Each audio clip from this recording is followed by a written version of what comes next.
1479 and 1722, over 17,000 people were tortured and burned as witches in various parts of Scotland.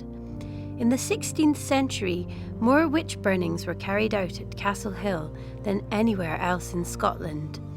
The victims often suffered brutal torture before being burned to death at the stake.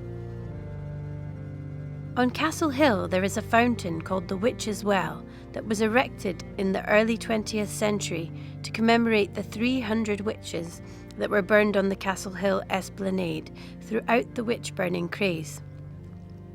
The Witch's Well, as it is known, is a small brass fountain positioned behind a sign and a dustbin with some rather tired-looking pansies poking out of its trough.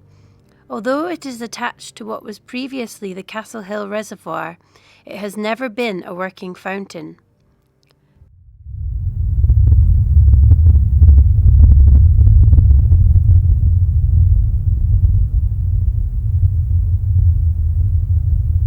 The well was installed up there, I think it was in 1894.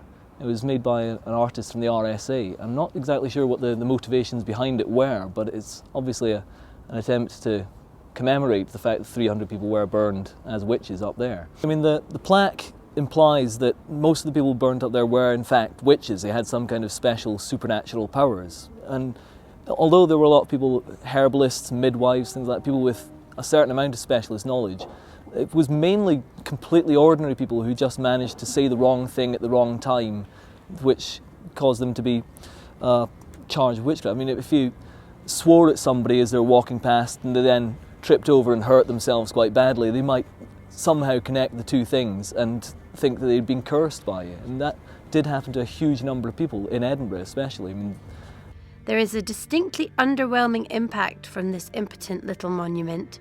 Perhaps we simply do not wish to be reminded of the unfortunate men and women burned at this spot. The plaque above the fountain and the symbolism within its design even suggest that there was some truth in the accusations made against the people who were burned as witches. Surrounded on the castle esplanade by monuments to various heroes such as Robert the Bruce and William Wallace, the tiny well is easy to overlook. This is a pity, as the fountain is a reminder and a warning against the dangers of public hysteria, which makes accusation sufficient proof of guilt. I discovered that the flowers which had been planted in the fountain and had seemed so disrespectful and twee when I first viewed the well were actually planted by a woman who has adopted the Witch's Well monument and now looks after it. The fact that someone takes care of this small yet poignant memorial to those who suffered under the tyrannical witch-burning craze is a small comfort.